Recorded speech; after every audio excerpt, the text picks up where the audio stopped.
Assalamualaikum warahmatullahi wabarakatuh. Bismillahirrahmanirrahim.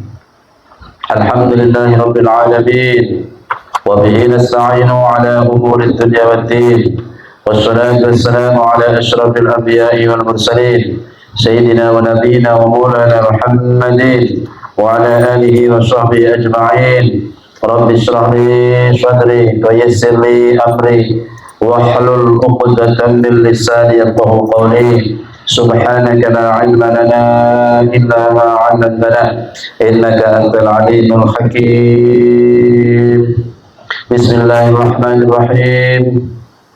Shafifah 26 di dalam kitab saya. Shafifah 26. Bismillahirrahmanirrahim. Qala al-mu'allif rahimahullah wa nafa'ana bi 'ulumihi wa amatana bi asrarihi.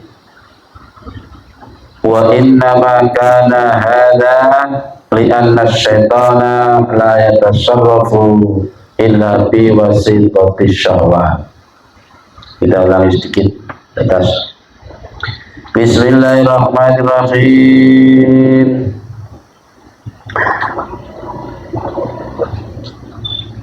Qala, mundur sidik satu baris.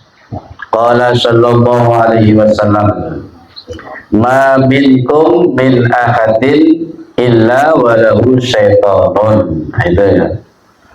Bismillahirrahmanirrahim. Ma minkum, ora ono iku saking sira kabeh, ahadun min ahadin utai saking wong suci, illa walahu kejaba iku tetep keduwe ahad sapa syaitonun setan.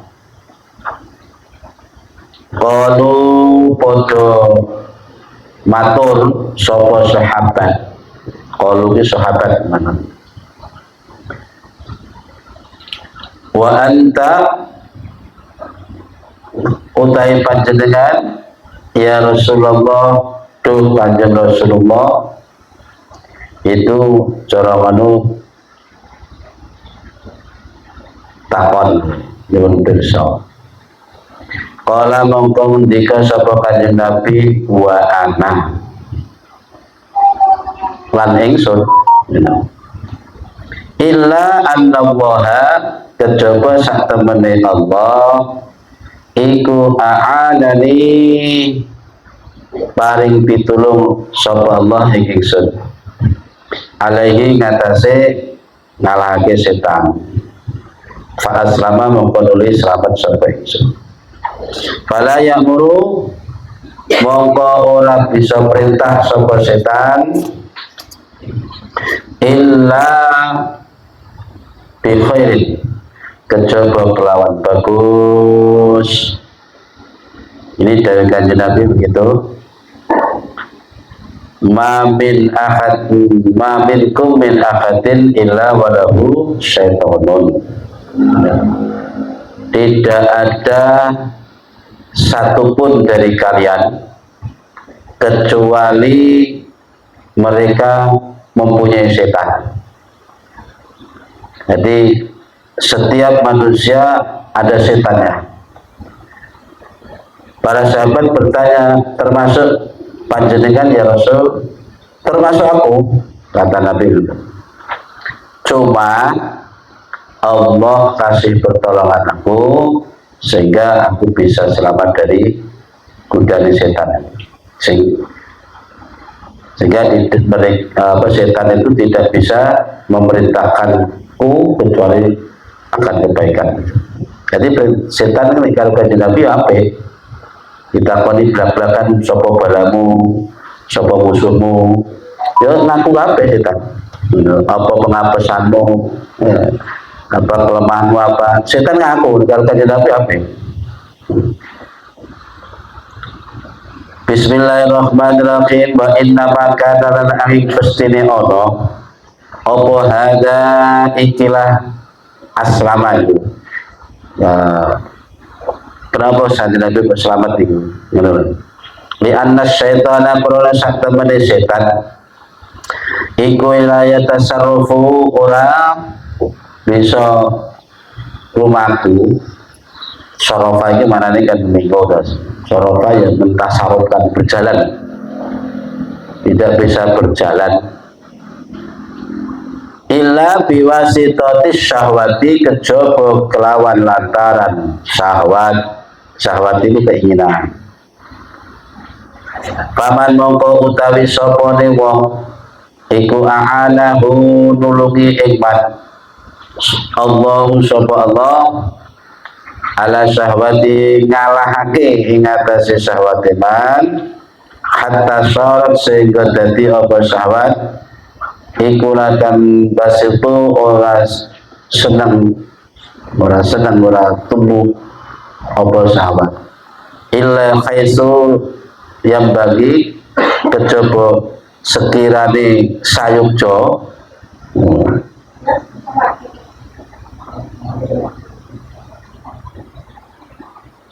apa iki coba man wa ilal khatilan maring batas alladzi khat yang bagikan sayukja apa khat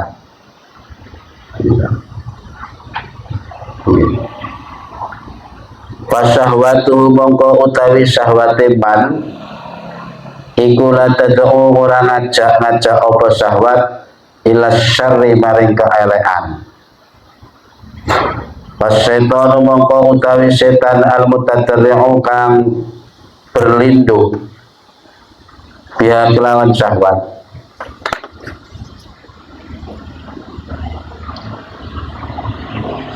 Iku layak muru ora bisa perintah sapa setan ila bil khairi kejaba kelawan kebagusan. Wa mahma ghalabalan semangsane ngalahaken alal qalbi ing atase ati apa zikru dunya eling dunya bimuqtadhayatil hawa kelawan piro-piro tatrapane hawa. Tatrapan itu tuntutan, ketatrapan dari tuntut utawa apa ya tuntutan lah, konsekuensi. Wajada mongko nemu sapa asyaiton setan mahalan ing panggonan. Pawaswasa mongko nuli was-was sapa setan. Maksudnya ngeridu sapa setan, bukan kok setan was-was itu, malah setan itu sumber was-was. Wa mahmang sorofalan semangsane bubar tomingo opo alqalbu ati mengo ki berpaling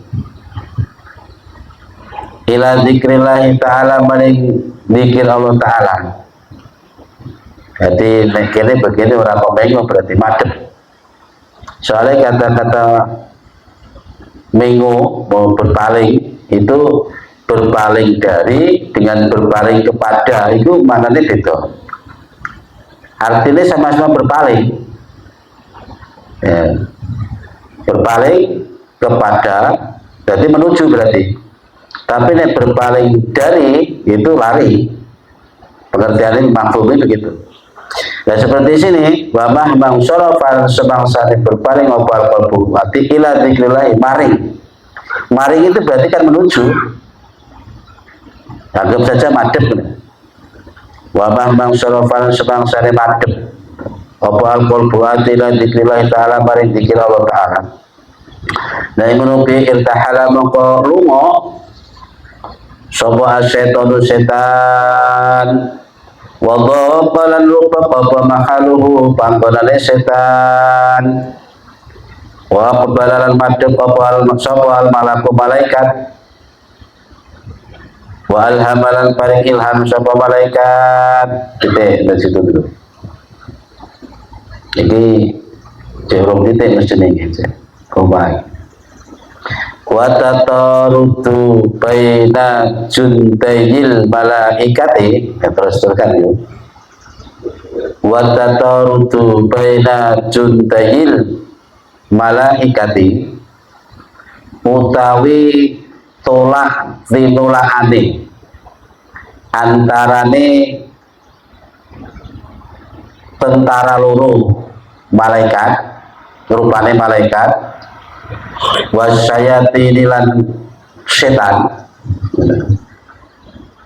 Jadi saling serang menyerangi antara kedua pasukan malaikat dan setan. Fi ma'rifat ma'rokatil qalbi ing dalam medane ati ma'rafat ki medan perang iku daimun langgeng.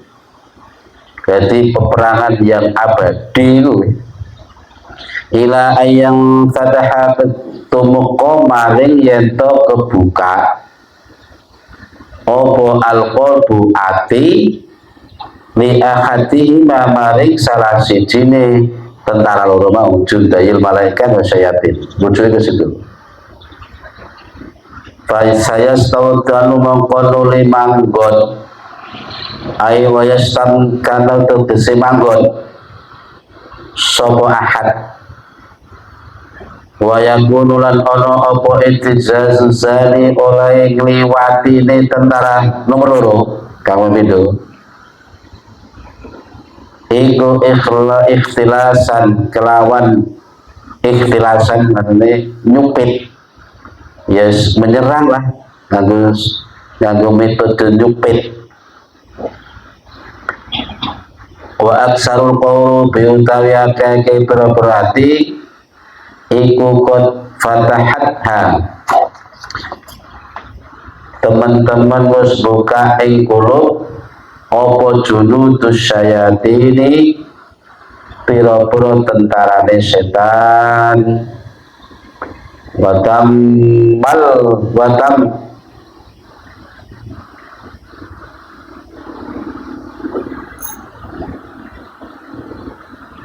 watamallaqatha gitu ya. Lan ya miliki nguasani sapa jundus ing qulub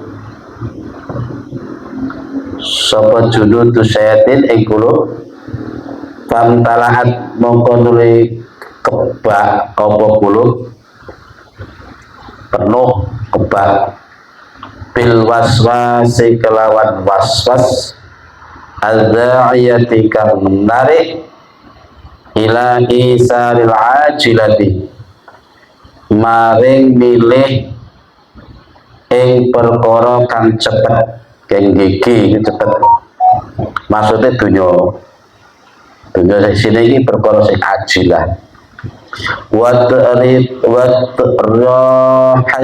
akhirati lan buang akhirat torohai nanti dua idrohil akhirat wa mabda'u istilaiha utawi kawitane oleh nguasadine junudus syayatin oleh nguasani junudus syayatin iku itba'us syahawati nuruti syahwat wal hawalan hawa ya keinginan syahwat ya keinginan cuma metode sumbernya dewi-dewi karepan kesenangan dan keinginan kuwi padha kadang wong langsung didadekno sita nafsu karo hawa beda maksudnya dua unsur tapi nek hawa nafsu didadekno sita padahal hawa dhewe nafsu dhewe termasuk syahwat. Pengertian syahwat di sini jangan diartikan sing sifatnya seksualitas itu, jangan itu. Syahwat sing pokoknya kamu seneng-seneng lah, enak-enakan itu syahwat. Wala yumkunulan orang mungkin apa fathuha buka kulub ba'da dalika sing dalam sahwuse mengkono-mengkono istilahi wasainon illa bitakhliyatil qalbi, kejaba kelawan nyepekake ati, ngosongake. Khalli iki artine bersihno, takhalli, illa bitakhliyatil qalbi. Jadi dalam tataran tasawuf itu ada namanya takhalli, tajalli. Ya, gitu. Takhalli, tajalli. Tingkatannya itu. Ini kita illa bitakhalliyatil qalbi. Kejaba kelawan nyepekake hati, membersihkan hati. Anku tisyaitoni, saking panganan setan. Kekuatan setan ini maksudnya panganan. Wa utawi kuwati setan iku al hawa keinginan. Wasyahawatulan piro-piro kesenangan.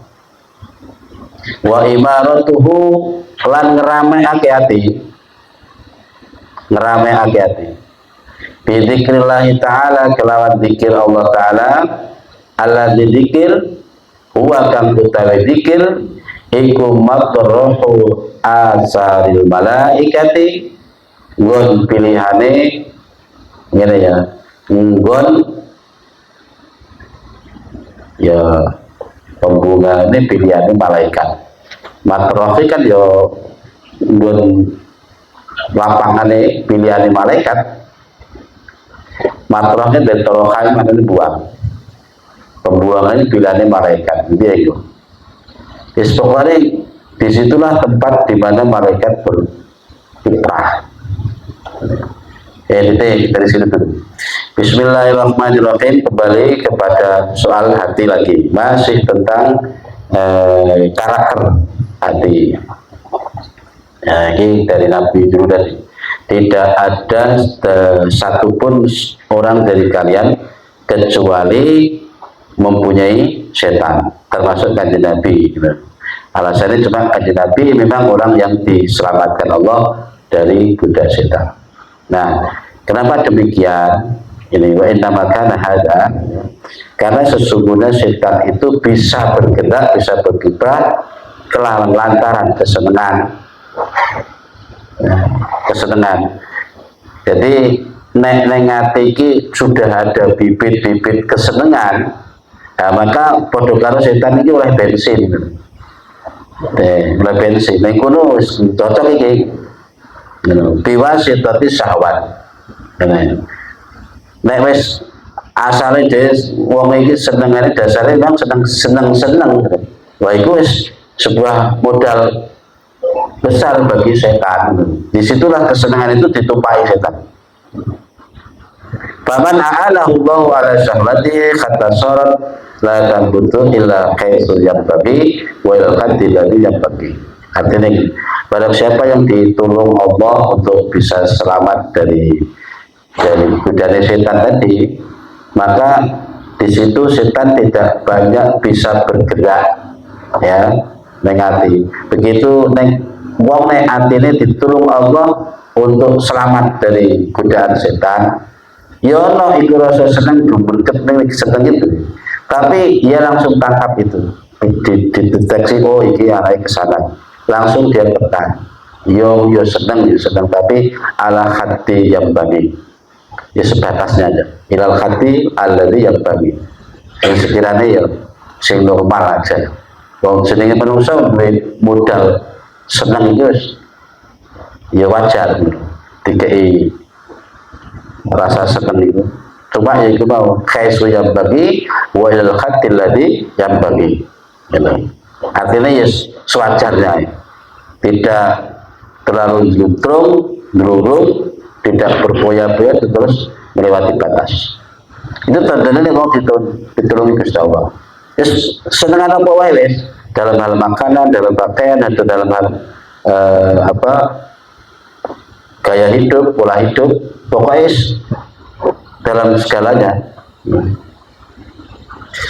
Terus fasahwatuhu la tad'u ila syarr, maka keinginannya pun tidak bisa mengajaknya kepada perbuatan jahat. Jadi ya butuh senang cuma bisa ditekan. Itu pun juga karena lantaran pertolongan Allah. Fasyaitonul al-mutarri'u biha la ya'muru ila bil khair.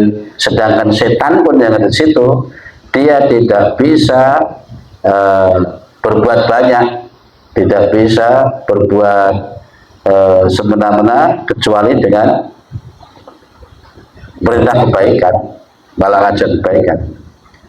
Nah, itu titik. Jadi di situ kita bisa tahu bagaimana kekuatan setan, kelemahan setan. Ternyata dia bisa kuat dan bisa bergerak luas itu karena adanya bekal modal dari hati itu sendiri. Ono rasa seneng nih. Gitu. Sekarang wa mahma ghalaba 'alal qalbi dzikrud dunya bi muqtadayatil hawa wasyahwat tadawwajada syaitanu makhalan wa waswasa. Manakala hati itu dikalahkan oleh rasa seneng dunia, rasa kecintaan akan dunia mengalahkan akan zikir atau ingat pada Allah, akan mengalahkan akan fokusnya dia menuju pada Allah. Ya termasuk ispokai segala wong sing seneng dunia dan sak piturut sak konsekuensi nih gitu. Wong seneng dunia ki ya direh kali dunia. Direh kali dunia. Nah, nek ngono gimana? Dalam pos seperti itu, setan mendapatkan tempat, mendapatkan kesempatan untuk menanamkan was-was lagi. You know? Jadi nek hati lalai akan dikir kepada Allah, yang ada hanya urusan duniawi, tekliwer ning kulo kabeh. Wah, ini kesempatan setan mulai masuk meresap lagi. You know? Terus wa mahman sarafal qalbu ila dzikrillah iltakhala syaitan wa dhaqa makhalam. Dan manakala hati ini justru menghadap menuju zikir Allah, fokus ya, zikirnya dikencengi, maka setan pun akan berbalik. Setan pun beranjak keluar atau ya dia minggat dari situ. Tempatnya gak ada di hati. Dari sini bisa kita baca menunggu nek sing ahli zikir itu hampir tidak ada ruang bagi setan untuk bergerak. Nah, meskipun toh dengan zikir yang lalai, zikir singgung dia ucapan toh, tapi itu minimal mempersempit ruang gerak setan di hati, gitu loh. Makanya di ikhtikam itu kan ada, jangan pernah tinggalkan zikir meskipun bersama hati yang lalai. Nek nuruti ngenteni ikhlas dan khusyuk, oh sampai mati yang potongan awak dhewe ini ke orang bakat, gitu loh. Kon khusyuk atau kon ikhlas, urung lah. Soalnya apa? Mandorote wong dikir ora khusyuk, mandorote wong dikir ora ikhlas, ora kudur, atine ora pas dengar Gusti Allah, ya toh? Itu bahayanya masih tidak seberapa dibanding dengan tidak dikir sama sekali, gitu loh. Ya. Umpama apa dikir dengan pertimbangan kok orang khusyuk, orang fokus, orang motif, akhirnya nggak dikir, maka itu lebih parah sama sekali daripada dikir dengan hati yang lalai. Artinya meskipun dikir nganggo hati sing lalai, orang khusyuk dan sebagainya, itu masih mending loh dipikir, masih mending ditimbang orang dikir sama sekali. Nah, dalam posisi seperti ini masih ada harapan, masih ada angan-angan tidaknya ya, angan-angan buat menawa kapan-kapan pangeran maringi pitulung orang yang semula tidak khusyuk mila jadi khusyuk, yang semula tidak ikhlas jadi ikhlas, yang semula tidak khudur jadi khudur. Akan dibimbing Allah, tentu dengan ya bertahap. Itu caranya. Jadi mari kita persempit ruang gerak setan di jati ini, jangan dituruti, jangan diberi ruang. Tadi disebutkan ya senang ilah kesu yang bagi itu tadi ya, wa ilal hati tadi yang bagi yo penolak senang Bapak ya sebatasnya aja, sewajarnya sak matio gitu ya.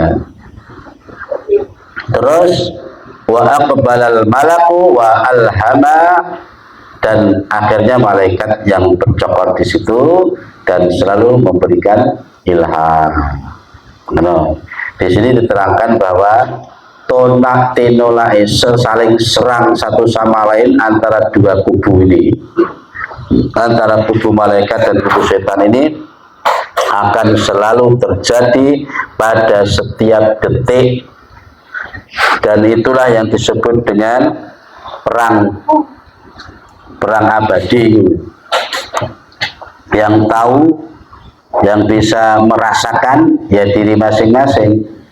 Iki karep, anek karep sing apik, anek karep sing elek. Semua akan perang. Ya, bahkan kadang-kadang setan itu membaurkan nilai yang pada dasarnya nilai jelek dibungkus dan dikemas sedemikian rupa menjadi baik. Gitu. Bahkan bisa jadi sesuatu yang baik, ya nyata-nyata baik loh, kayak ngaji, kayak sholat, ini kan nyata-nyata baik. Gue dihujat-hujat, niatnya ngaji loh nih, budalnya itu unanan. Tapi di tengah jalan, di dalam ngaji itu ditanamkan lagi, entah itu riaknya, sombongnya, ujubnya, itulah setan, gak pernah akan berhenti. Nah, itu yang perlu kita deteksi terus, kita prediksi terus, tuh noy kemana arahnya. Kalau kita tengok nih ya waspada. Nah itu sing iso deteksi awak dhewe, sing ngrasakno dhewe, ngati kan. Ojo dikasih ruang waktu. Terus ila ayang fatakal qalbu li akhatimah. Jadi peperangan ini sering tolak menolak ini, serang menyerang ini akan selalu terjadi selama hati tidak kita buka untuk salah satunya. Ini maksudnya. Jadi kalau kita nuruti ke hawa nafsu berarti ya kita membuka pintu untuk setan. Nutup pintu malaikat. Kalau kita sedikit mencegah, mengurangi, nuruti nafsu, nuruti karep, nuruti kesenangan, maka itu sama halnya dengan membuka pintu untuk malaikat di situ. Mengenai tentang syahwat, hawa dan sebagainya, ini tentu ya relatif, artinya sangat luas sekali pengertiannya.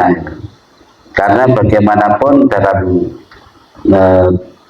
taraf ibadah seseorang ke pengetahuan seseorang itu di dalam mengenal Allah, kemakrifatan itu ada beberapa tingkatan, tetap selalu begitu. Kesenangan bagi orang yang awam ya sekitar itu, urusan panganan, urusan pakaian, urusan dan ini. Nah, hal-hal yang masih berbau dengan haram, subhat, riya itu hal-hal yang berbau subhat, gitu, riba, itu yang bergaul dengan itu, maksiat. Nah, bagi tingkatan berikutnya bukan soal itu sudah, bukan soal makan haram dan halalnya, bahkan bagi yang di tingkat 2 ini sudah menjauhi sesuatu yang dimubahkan, sesuatu yang boleh saja mulai dikurangi, kayak makan minum itu kan boleh-boleh aja ya, kesenangan mulai dikurangi, yo mangan ya minum ya senang tapi dikurangi. Kemudian untuk tingkat yang khawasul khawas ini tentu ya lebih dahsyat lagi, artinya tidak makan atau tidak minum kecuali karena ada maksud tertentu untuk sekedar membangkitkan menegakkan tulang punggung gitu, supaya tegak berdiri untuk tinggi ibadah. Makanya anak dawuh sebetulnya untuk sekedar menegakkan tulang punggung ini dengan sesuap nasihatnya sudah cukup sebetulnya. Cuma karena manusia kayak syahwat nafsu mau sehingga yo kurang. Jadi mengenai kesenangan itu sampai situ. Jadi bukan hanya sekedar mengurangi antara halal dan haram, tapi juga pada tingkatan tertentu menghindari perkara yang mubah sekalipun dihindari. Yang makruh wis kelewat ya. Dosa maksiat, dosa mabuk, zina wis kelewat nih. Wong sing wis tingkatan kedua itu tobatnya bukan soal dosa kuwi, dosa khilaful aula, dosa sing dilakoni krono nulayani keutamaan. Karena situ sampean. Contohnya kayak mangan itu baiknya tangan kanan, kode tangan kiri, berarti kan khilaful aula. Masuk rumah mestinya kaki kanan dibuka, kaki kiri belakang. Mestinya kan begitu aturannya. Tapi kode ngelakuin kaki kiri, nah itu namanya khilaful aula. Hal-hal seperti itu memang berarti kewenangan. Bukan lagi soal urusan maksiat yang nyoto-nyoto itu kelewat kelasnya lulus deh. Jadi tingkatannya gitu. Sampai hal-hal yang kecil-kecil dirupeni. Kayak contohnya mandi. Meskipun mandi itu di tempat tertutup, di kamar mandi, di WA, ya kan? Umpama udah telanjang pun yo nggak ada yang roh. Tapi karena dalam hati itu tertanam Allah selalu mengawasiku, sehingga dia pakai tata krama, etikanya ada, pakai basahan, ya kan? Pakai bahasa. Meskipun umpama ora bahasa tidak apa-apa, yang penting rada yang roh, boleh-boleh aja, karena ya. Maksudnya begitu. Itu namanya tobat dari khilaful aula, nulayani keutamaan. Ya. Hal-hal kecil-kecil itu yang kita openi. Belum lagi nanti pada tingkatan berikutnya tobatnya bukan lagi khilaful aula, tapi tobat berpaling dari Allah meskipun sedetik. Ya. Sedetik kayak Gusti Allah nangisi perang-perang tahun. Ya semuanya itu nanti kata dapat itu. Jadi saking disitulah cara beliau-beliau orang-orang yang terpilih itu mendeteksi kinerjanya setan, sehingga nggak kasih ruang sama sekali dalam hati kepada setan untuk bergerak. Ingat di sini kata kuncinya siji, zikir Allah ya. Kata kuncinya siji. Pokoknya zikir Allah. Ini babah mangsara fal qalbu ila dzikrillah taala iltakhala syaitan wa daqa makalam. Maka jika hati ini bergerak untuk zikir kepada Allah, maka setan berpaling, izin mundur. Setan menghindar. Bahkan semakin sempit itu ruang geraknya setan di dalam hati itu. Kalau sudah demikian, maka masuklah malaikat, unsur-unsur kemalaikatan masuk semua situ. Ilham masuk, ilmu masuk, dan begitu. Ya, jadi sengaja saya singgung soal zikir ya, zikir. Kemarin di dalam bakasan hikam ini juga sudah saya sampaikan tentang zikir. Bagaimanapun zikir itu ya memang bukan lagi pandang perlu, tapi kayak semacam kita orang yang memang sudah ngaji sejauh ini, ya seakan wajib bagi kita. Ya sing wajibnya Pak Dewi, meskipun umpama ditinggal ini orang kaya terus masuk neraka, orang kok wajib sing kuwi. Setidaknya orang semacam kita ini ibarat orang mau sudah berjalan itu tetap harus memperhatikan kendaraannya, dan kendaraan satu-satunya untuk sampai kepada tujuan itu zikir, tidak ada lain, zikrullah. Sudah saya sampaikan bahwa zikir itu kata zakaro, zikrun ya, itu ada yang bermakna menyebut, ada yang bermakna mengingat ya. Atau dua-duanya, di samping menyebut ya mengingat, lisan menyebut, hati mengingat ya. Ada ulama yang berbeda pendapat yang mana yang lebih utama antara zikir dengan lisan atau zikir dengan mengingat hati ya, dengan hati ya. Dua-duanya ada pendapatnya, dua-duanya, tapi menggabungkan dua-duanya juga lebih baik. Lisannya yang menyebut, hatinya mengingat. Kadang kalau ada orang yang zikir lisan Allah Allah Allah atau apa saja lah, tapi hatinya gak eling belas ya, gak eling belas ya. Ada kalanya hatinya eling meskipun mulutnya diam, ada pula begitu. Cuma andaikan kok seorang suruh milih mana yang lebih utama, tentu zikir dalam hati itu lebih utama daripada zikir lisan. Ada pendapat yang membolehkan dua-duanya lebih utama. Yang mau zikir lisannya mengundi, hatinya mengingat. Itu nama zikir. Nah, dalam tataran zikir ini ya, ada namanya zikir asma. Ini lepas dari maksudnya saya tambahi keterangan itu ya. Tadi kan menyebutkan zikir juga kan. Zikir asma itu namanya, asma kan nama-nama Allah, nama-nama Allah. Ini tentu tingkatan orang yang baru permulaan, ya, orang pemula belajar, pemula mau menuju pada Allah. Asma Allah kan kita tahu itu asma Allah itu yang terkumpul dalam Asmaul Husna.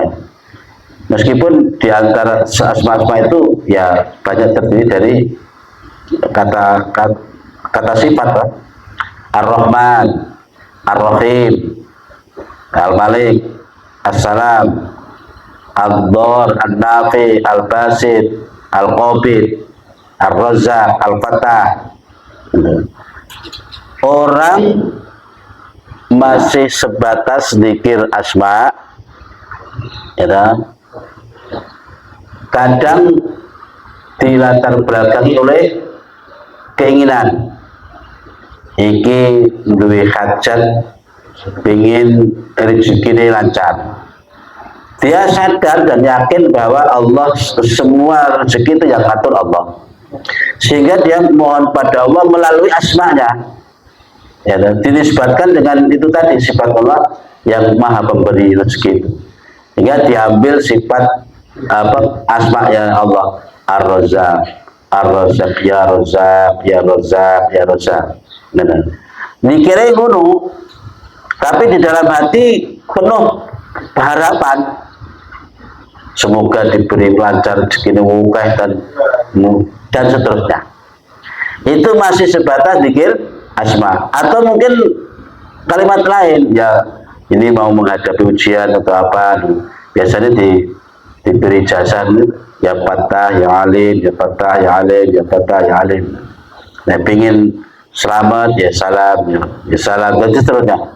Semuanya yang didikirkan itu asma Allah, tapi di balik itu ada permintaan besar harapan sesuai dengan kata arti dari kalimat yang didikirkan. Ini namanya dikir asma. Atau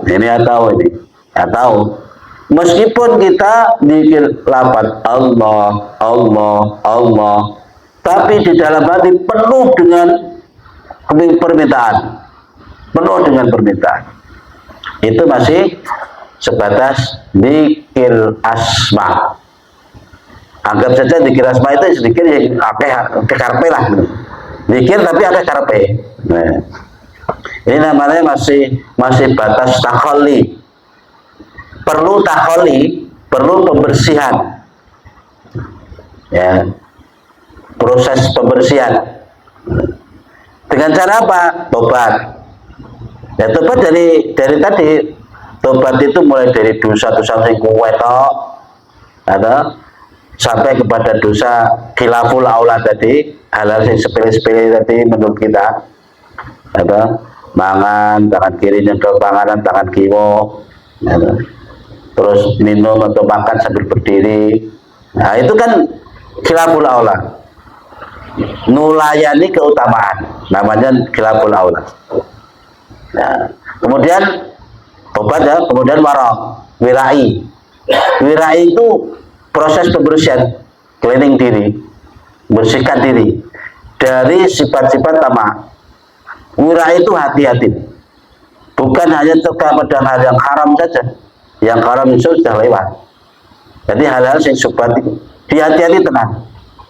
Wirai, warok, kata warok itu dulu dari kata wirai.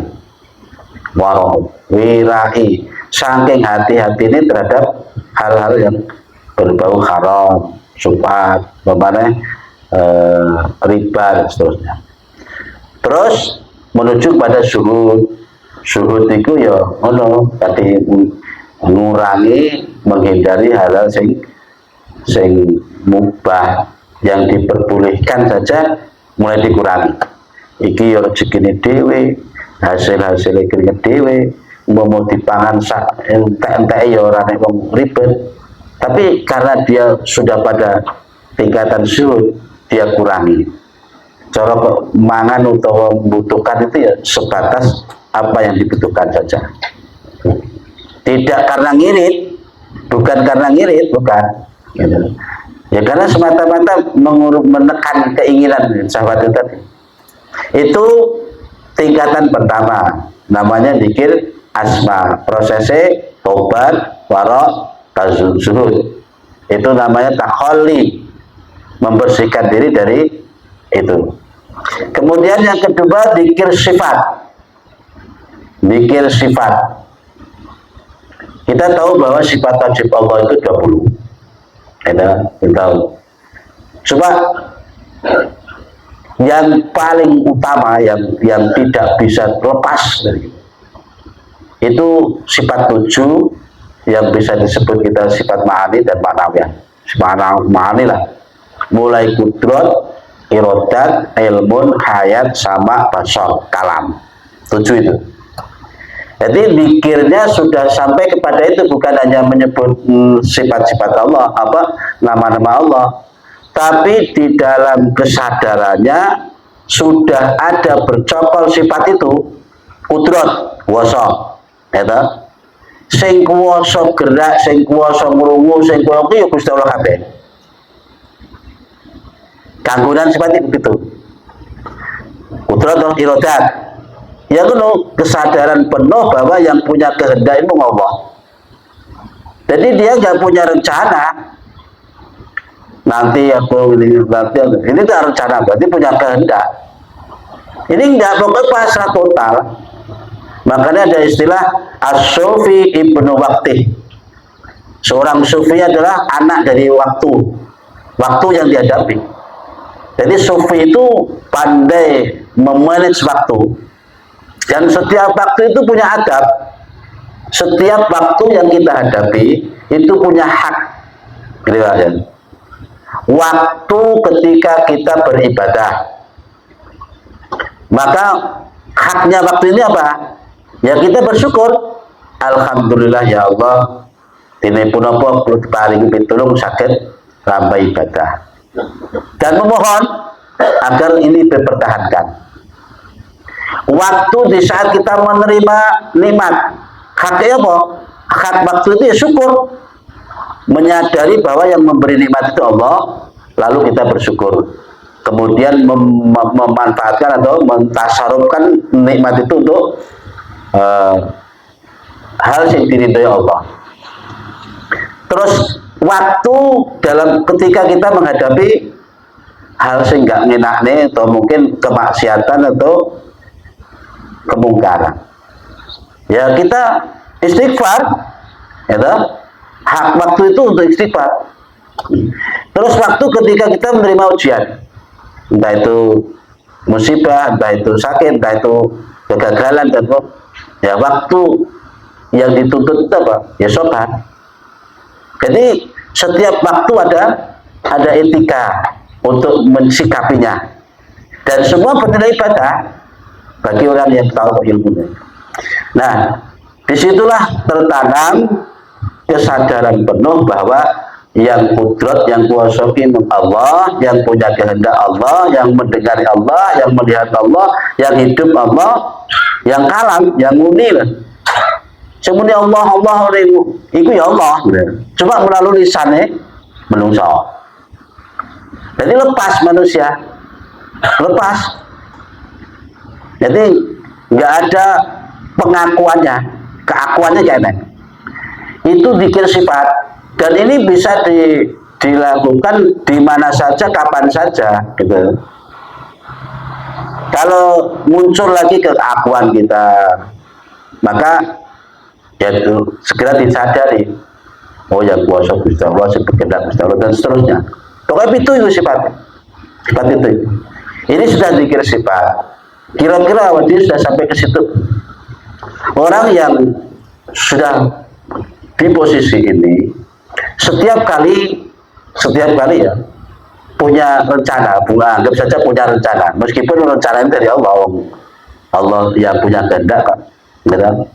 Jadi andaikan nanti endingnya itu menemui kegagalan atau kekecewaan, maka tidak langsung putus asa, karena dari awal memang sudah disadari, ya Gusti Allah yang dikarep. Ini kok nanti gagal atau sukses, ya sudah, itu kono kabeh. Ini zikir sifat. Nah, proses zikir sifat ini ya yaitu tahalli, masuk pada tingkatan tahalli. Tahalli artinya menghiasi diri ya dengan satu tawakal. Pasrah ngono mau. Tawakal ini pasrah mana nih? Tapi dari awal sudah pasrah. Mereka dari awal memang wis berangkat dari sebuah kesadaran bahwa semua adalah Allah. Gitu.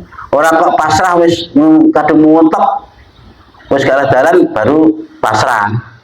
Ya wis ini terserah pangeran. Tawakal. Iku ora mau pasrah, iku wis katok misalnya. Ya, wis menemui kebuntuan baru mengucap ya wis saya ngerti serah ke pangeran.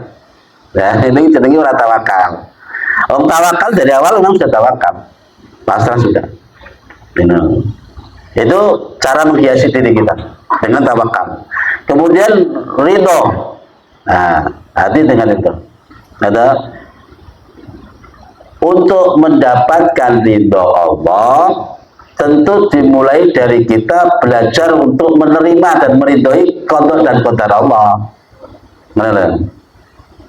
Radhiyallahu anhum wa radu anhu. Benar ya? Radhiyallahu anhum. Allah meridhoi mereka, anhum.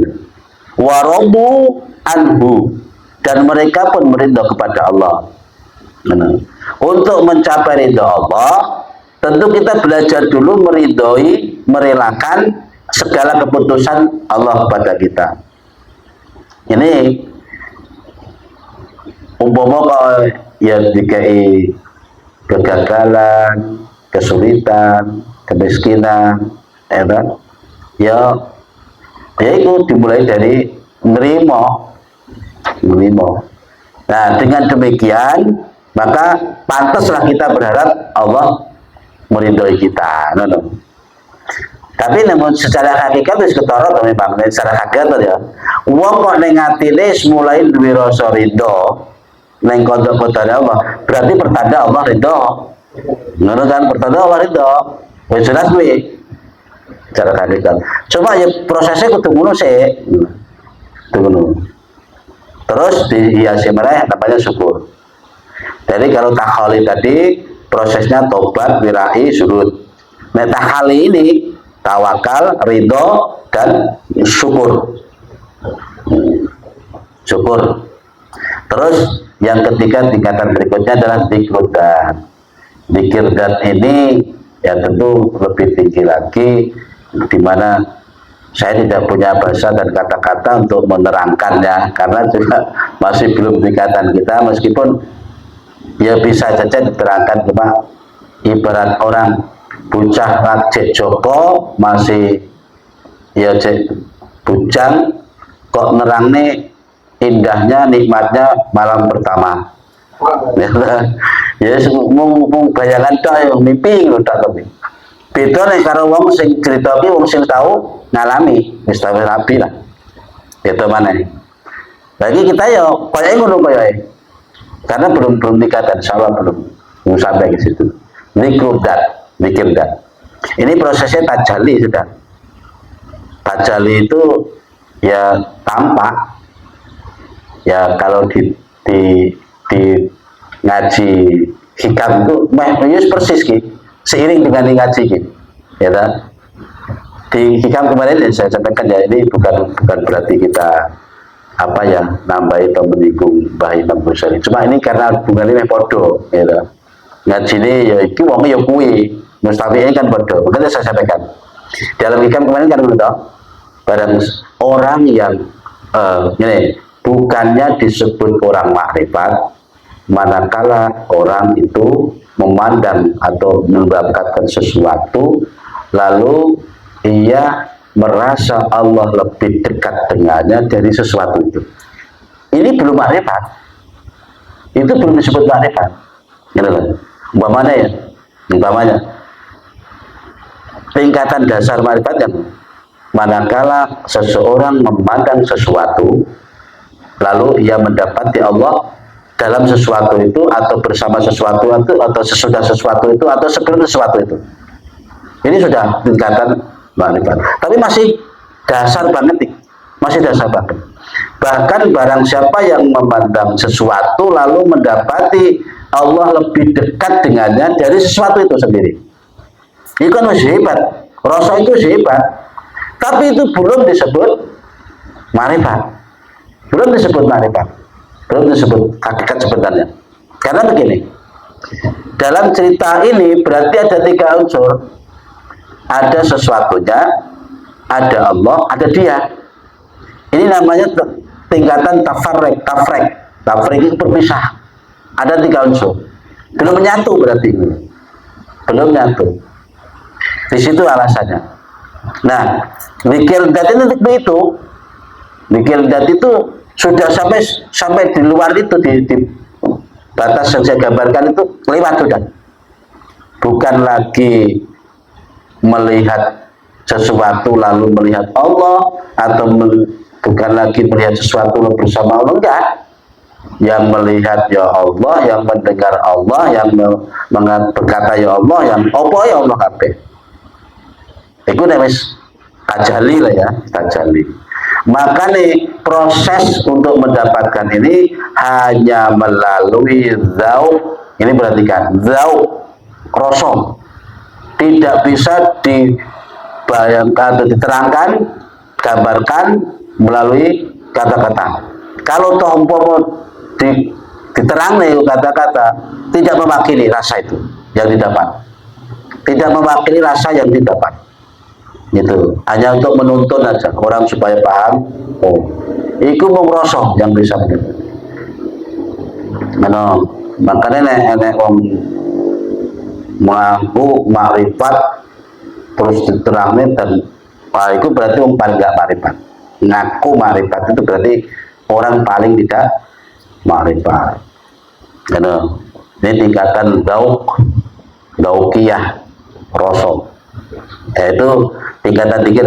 Ada takhali pertama, takhali pembersihan diri, kemudian takhali menghiasi diri dengan etika tadi, kemudian tajalli. Tajalli ini perlu kita belajar lagi nanti. Kalau dua tingkatan ini diperkuat, maka kita akan dibimbing untuk sampai kepada tajalli, ya, zikir tajalli. Ismu kono tok kabeh Allah. Cuma ya ora kena diucapne. Nek diucapne diarani wong gendeng. Kaya mbiyen ya. Allah di sini, aku Allah. Nah, bahaya kuwi. Disitulah apa ya? Batu-batu terjal yang memang perlu dilalui oleh seorang yang meniti pada jalan. Kan selalu ada begitu. Makanya didasari lagi keterangan di dalam hikam lagi saya sebutkan, tidak boleh tidak, bahasanya di sana la budda. Bagi orang yang meniti jalan ini, yaitu wajib belajar mendasari ilmu fikih dulu, ilmu dasar yang untuk memenuhi kewajibannya sebagai seorang muslim mukmin. Kewajibannya mukmin apa secara syar'i? Ya sholat, ya puasa, ya haji dan itu. Ilmu-ilmu tentang sholat pelajari dulu, diperkuat dulu, hukum-hukum syariat dipelajari dulu, supaya nanti di tengah jalan kita tidak terjebak, tidak terjebak. Yang secara garis besar kalau saya boleh katakan, kalau kita mau meniti jalan model apa saja, barometer orang benar, orang soleh, mau Kanjeng Nabi. Nek wong ngaku Islam, nang pelajari ilmu apa saja, yang sekiranya kok lakone nyilisi Kanjeng Nabi, berarti salah. Karena ini teh, wis toh, nek asalkan ngaku Islam ya Muslim ya. Kok cara pengamalane, cara keyakinan apa saja, yang sekiranya menyelisih Nabi, berarti itu salah. Karena barometer orang benar Nabi. Dan itu sudah lengkap diceritakan oleh Nabi sempurna wisan. Jadi kalau ada yang wah itu biar ini Nabi orang ini terus disempurna nih. Itu berarti wis nyalai, benar. Termasuk katanya wong nek wis tingkatan tertentu wis gak pati butuh sholat, gak pati butuh. Nah ini ya perlu hati-hati kita. Disitulah perlunya kita mendasari langkah kita ini dengan ilmu dasar, ilmu kuat. Ya, itu maksudnya. Karena ingin lebih luas lagi, coba dibuka-buka ilmu apa kitab hikam. Nggak ngerti. Bismillahirrahmanirrahim. Tentang zikir ya. Tadi kembali kepada konteks kita, yaitu tentang ruang hati, di mana ketika hati itu ingat kepada Allah, zikir, maka itu dengan waktu yang bersamaan pula ruang gerak setan semakin disempitkan gitu loh. Terus wa imaratuhu bidzikrillah yang tadi kan, dan kemudian meramaikan hati dengan zikir Allah, karena dengan zikir itulah sebagai pilihan malaikat, malaikat ya biar zikir ya. Makanya wis ngaji hikam, ngaji ikhya, ngaji opo, kok gak duwe jatah zikir. Lucu itu, lucu. Tetap kudu duwe jatah zikir. Zikir itu jangan hanya diartikan sempit ya. Kayak zikir ketika kita hanya pegang tasbih, terus nalika di masjid atau musola. Jangan diartikan sempit segitu. Gitu lah. Di mana saja, kapan saja, di saat kita dalam kondisi apa saja, itu hati selalu zikir.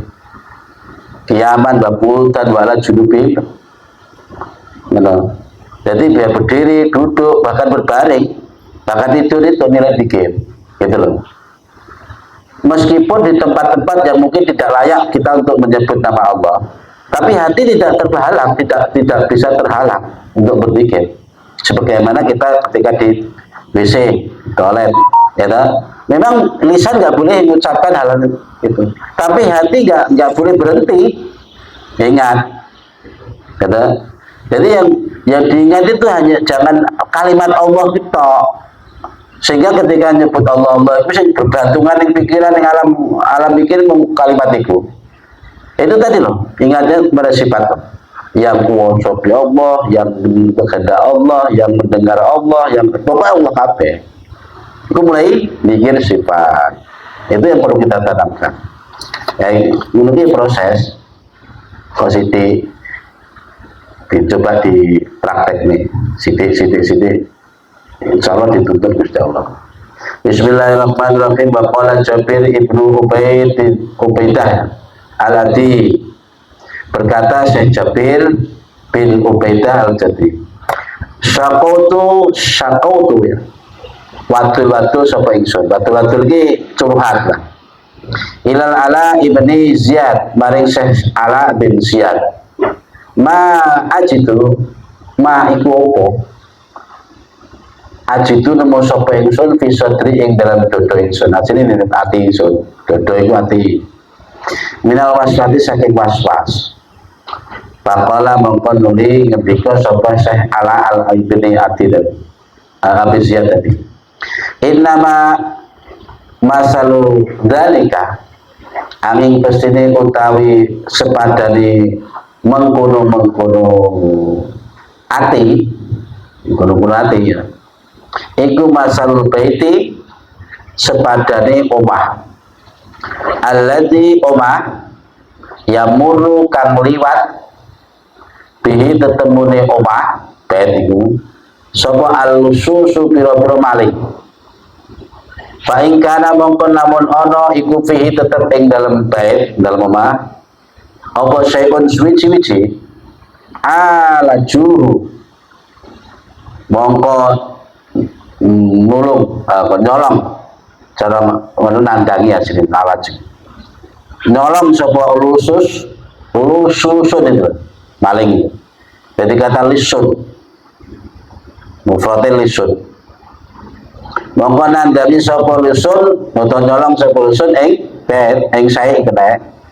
Wa illa lan lamun ora ana, wa illa lan lamun ora kana gitu, ya tarapuhu mongko tinggal sapa lususun ing bait, yakni negesi sapa Mbah Ala bin Ziyad tadi, annal qalba ing sak temene ati, al khali kang sepi, anil hawa saking hawa, saking keinginan, iku layat khuluhu ora mlebu, ora gelem mlebu ing al qalbil khali, ing ati sing sepi mau sapa asetan setan. Ngono lho ceritane. Maksudnya ngene, seorang Jabir bin Ubaidah Al-Hadi pernah ngandake pengalaman kepada Syekh Ala bin Ziyad, aku ini gimana ya, kok di dalam hatiku itu kadang ada sesuatu yang gak enak ya, was-was katakan gitu. Akhirnya Syekh Ala tadi berkata gini loh ya, sesungguhnya hati itu ibarat gambarannya kayak rumah lah, kayak rumah kan, rumah yang selalu dikeliteri maling, ya disabani maling terus. Maksudnya begini, jika rumah itu ada sesuatu yang ada nilai barang-barang yang berharga, maka maling pun bereaksi untuk mencuri sesuatu tersebut.